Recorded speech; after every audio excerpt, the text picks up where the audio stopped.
अस्सलामुअलैकुम एवरीवन, कैसे हैं आप सब।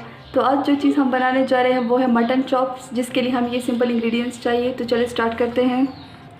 सोया सॉस 1 टीस्पून, सिरका 1 टीस्पून, गरम मसाला पाउडर 1 टीस्पून, काली मिर्च 1 टीस्पून, नमक हस्बे जायका, लहसुन paste 1 teaspoon,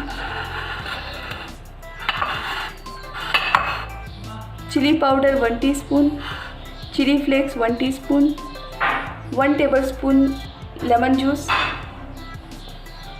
mutton chops 1 kg, दही 1 कप, ऑलिव ऑयल 4 टेबलस्पून,